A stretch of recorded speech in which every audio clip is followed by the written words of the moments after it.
pada pertemuan sebelumnya kita membahas tentang nukleotida purin, bagaimana nukleotida purin itu disintesis.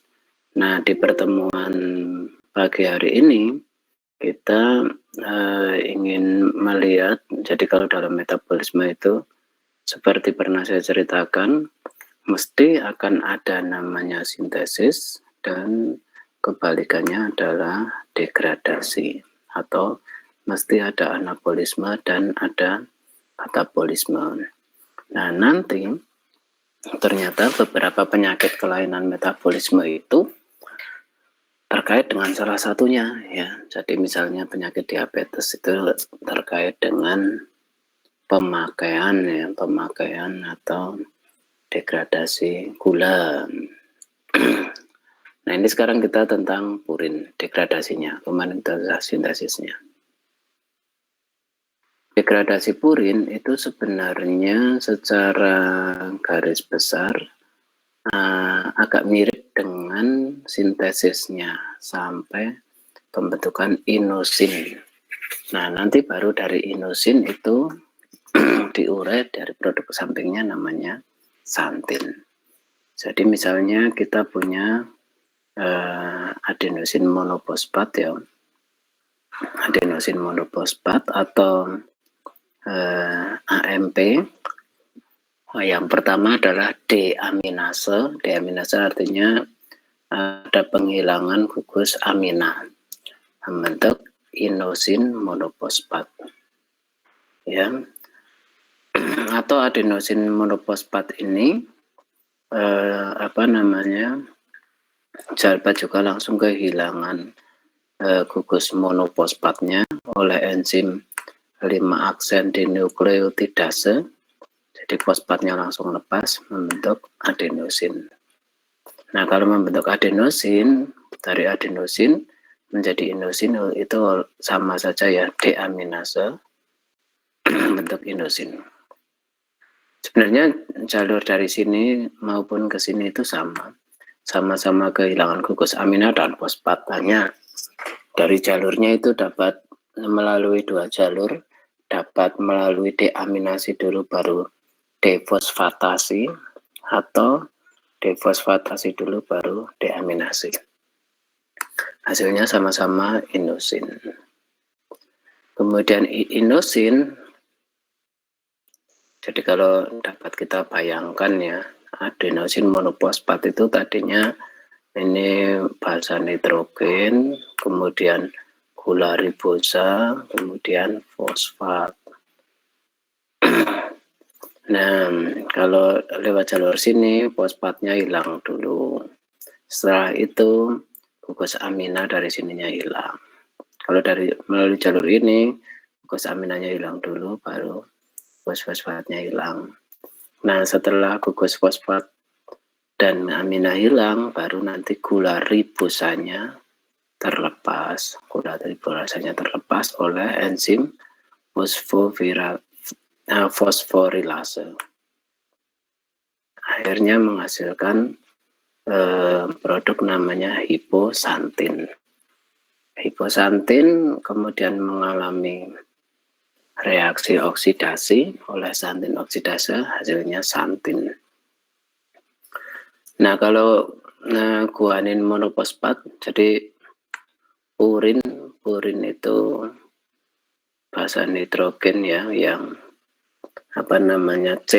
rantai cincinnya 2, itu ada adenosin sama ada guanosin, jadi A sama G. Kalau A kehilangan amina, kehilangan fosfat, jadilah inosin. Inosin kehilangan gula ribosa, jadilah hiposantin. Hiposantin mengalami oksidasi, jadilah santin. Nah, kalau yang G sama, ya, kehilangan fosfat, berarti tinggal guanosin. Kehilangan ribosa sama, ya, tinggal guanin. Jadi di sini sebenarnya tinggal basa nitrogennya saja. Guanin kehilangan gugus amina, nah ketemunya sama, santin. Nah, santin ini oleh santin oksidase baru terbentuk namanya asam urat asam urat ini yang dapat dikeluarkan oleh tubuh. Jadi kalau asam urat bisa dikeluarkan oleh tubuh. Jadi kalau asam urat itu ya ini satu cincin di purin, ini satu cincin di purin, sudah nggak ada gugus fungsinya apa-apa, hanya ada gugus karboksilat. Itu namanya asam urat. Jadi sama-sama dua cincin siklik dari basa purin. Nah, ketika asam urat ini ada di dalam tubuh, nah disitulah dapat muncul penyakit-penyakit kelainan metabolisme. Yang pertama, hiperurisemia. Jadi hiperurisemia itu adalah kadar asam urat yang tinggi, tapi belum membentuk penyakit asam urat. Kalau kita menyebut penyakit asam urat itu kan sebenarnya asam urat itu kan bukan penyakit, tapi senyawa kimianya ya. Nah, cuman kalau orang kita lah mudahnya itu ya menyebutnya penyakit asam urat. Diabetes ya mudahnya menyebutnya penyakit gula gitu. Jadi normalnya itu di tubuh kita asam urat itu sekitar 7 mg per desiliter. Memang kalau konsentrasi itu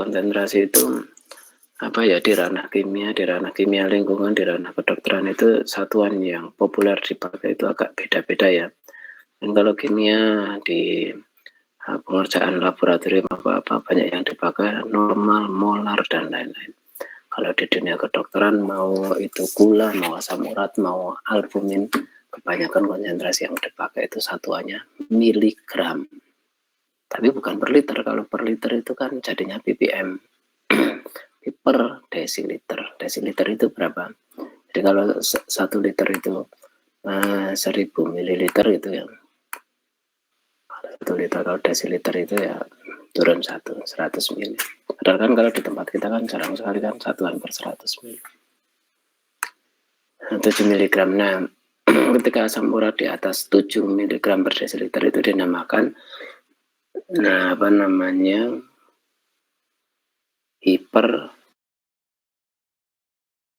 hiperurisemia. Mana tadi?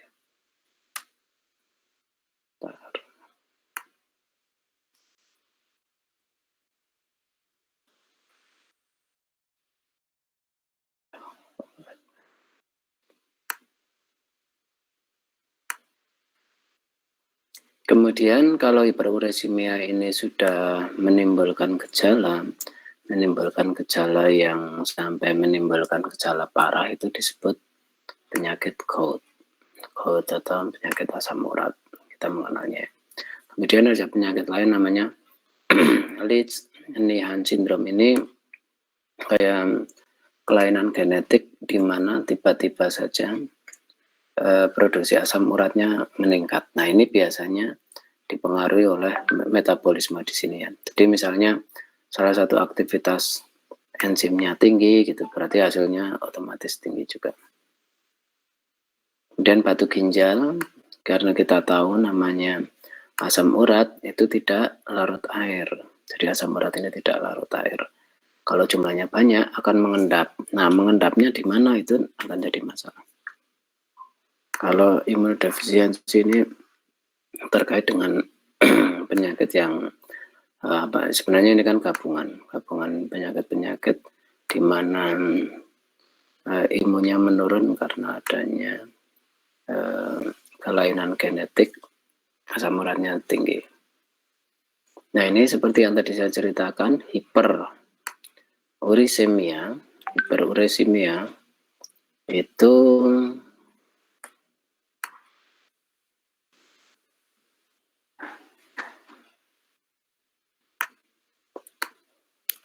jika ketika kadar asam uratnya itu di atas 7, jadi di atas 7 itu udah hiper.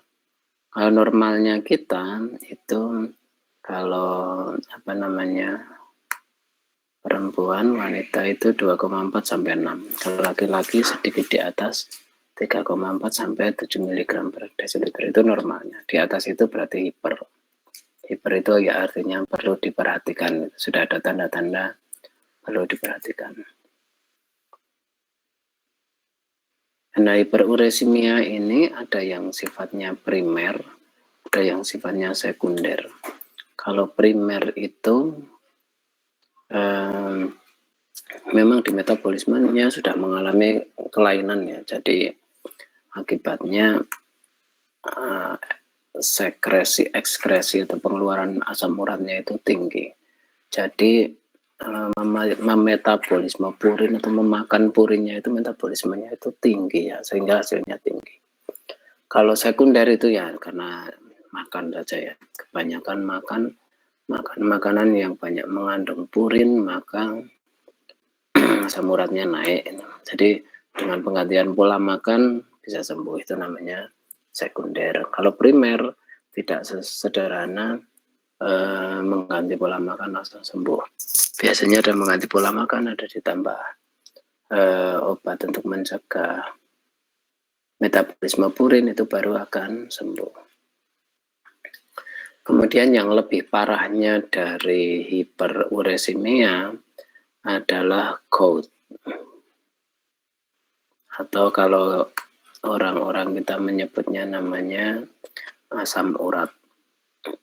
Karena kadarnya sudah tinggi ya, sodium uratnya tinggi, sedangkan sodium urat ini bentuk kristalnya itu menyerupai kristal jarum.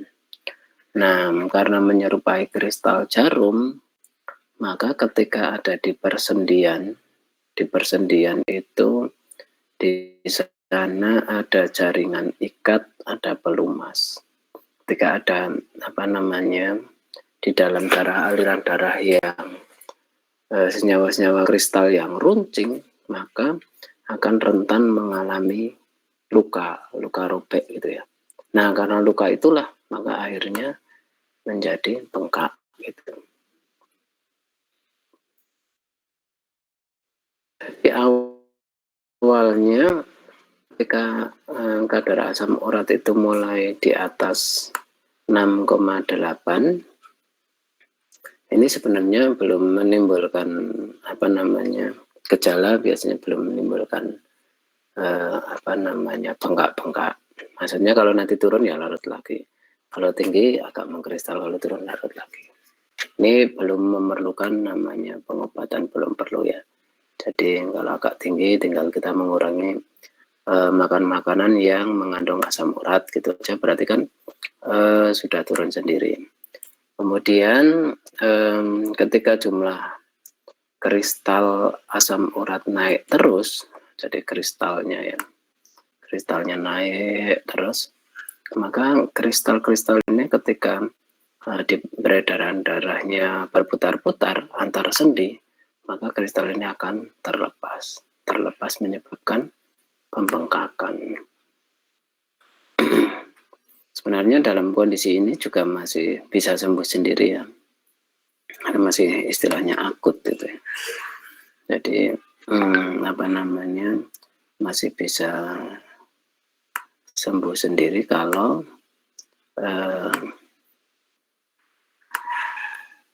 tidak tidak terjadi penumpukan lagi. Artinya kita bisa mengisolasi penyebabnya makanan ya kurangi, nanti bisa sembuh lagi. Kemudian interkritikal, nah kalau sudah interkritikal itu berarti sudah mulai serius gitu. Karena orang-orang yang menderita hiperuresimia ini akan mengalami gejala periodik. Jadi sudah sering sakit karena sendi-sendinya bengkak. Karena kristal-kristalnya yang menumpuk, tapi sudah sering. Kalau baru sekali 2 kali itu masih asal terjaga pola makannya akan sembuh sendiri. Nah, yang paling parah adalah kalau sudah fase 4 advent good. Itu kristalnya sudah banyak, sendinya sudah pada bengkak semua. Nah, itu apa namanya? Ini akan memerlukan penanganan atau penyembuhan yang cukup lama kalau sudah pada kondisi seperti ini ya. Karena apa namanya? Untuk memulihkan sendi sendiri butuh waktu. Selain itu kita butuh menurunkan asam uratnya agar tidak terjadi kenaikan kristal lagi.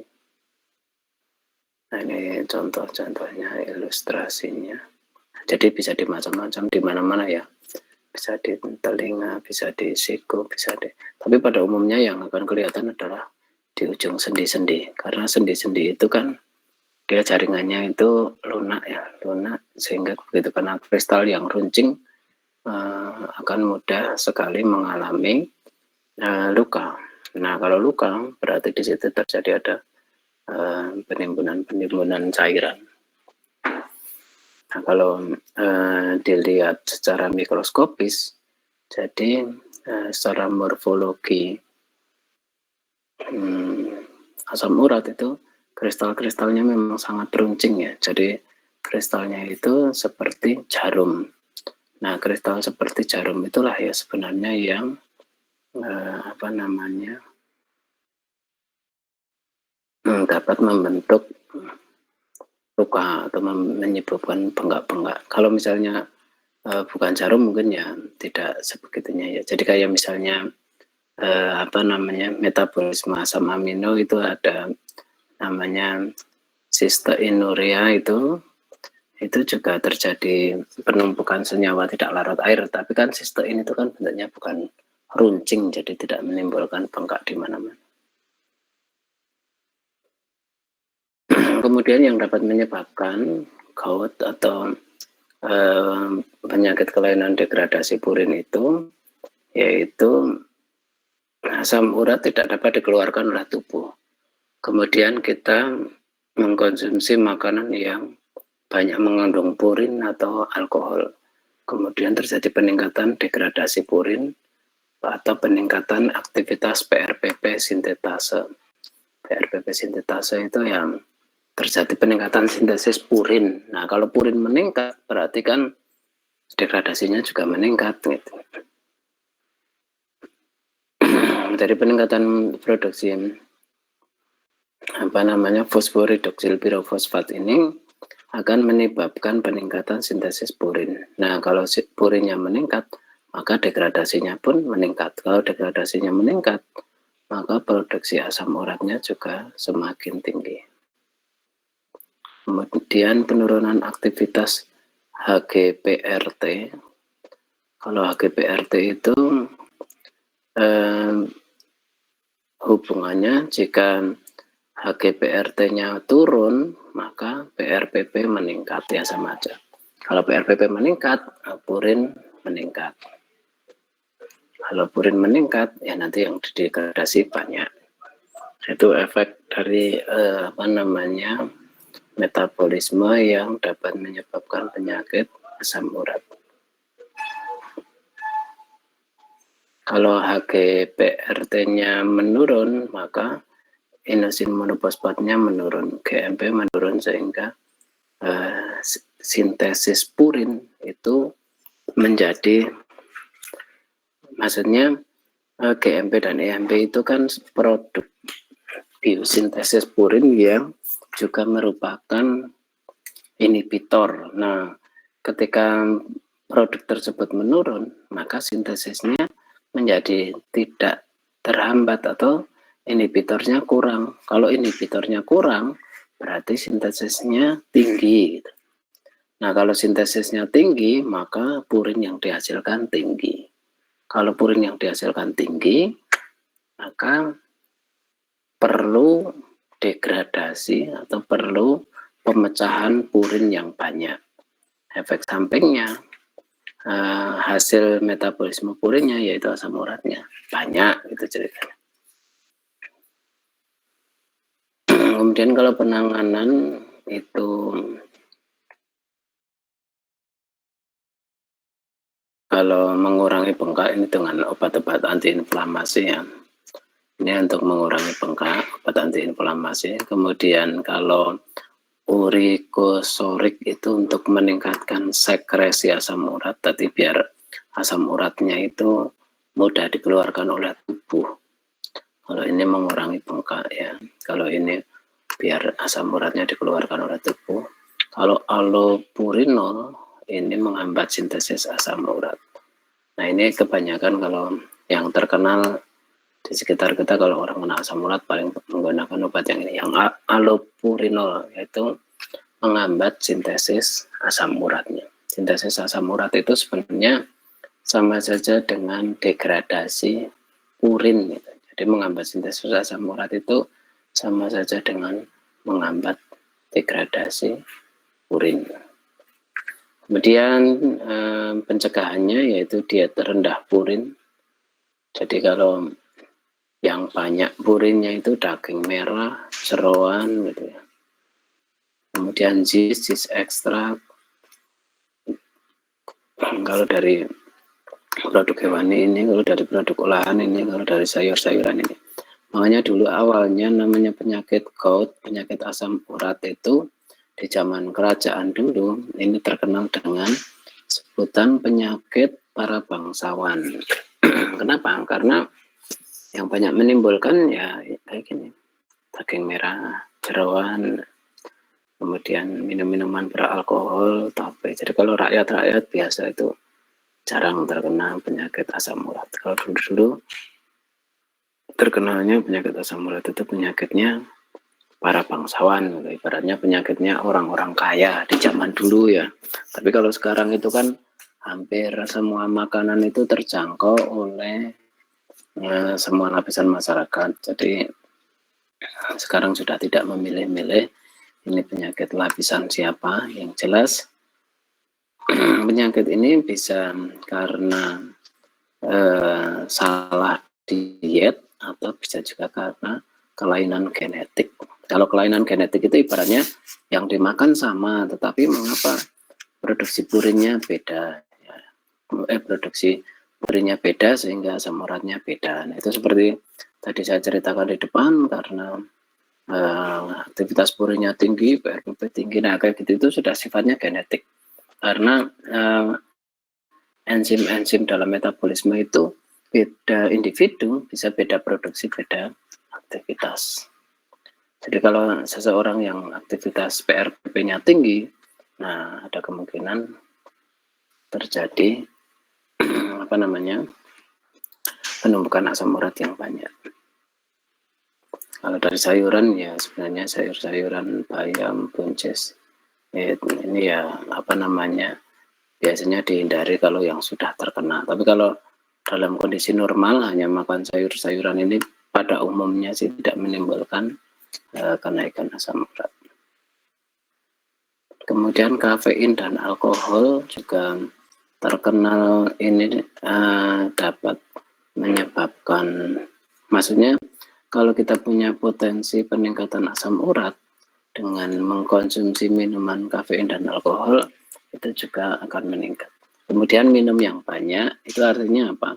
Karena asam urat itu senyawa tidak larut air, jadi kelarutannya di air itu kan sangat kecil. Sangat kecil itu ya di bawah 7 mg per desiliter itu larut, bisa mutar-mutar. Di atas itu mengkristal mengendap ya bikin masalah di berbagai tempat. Makanya dengan minum yang banyak itu artinya kita kayak meningkatkan jumlah pelarut, sehingga kalau terjadi penimbunan kristal dengan minum-minuman yang banyak, maka akan terjadi pengenceran dan produk asam uratnya akan jauh lebih mudah dikeluarkan. Kemudian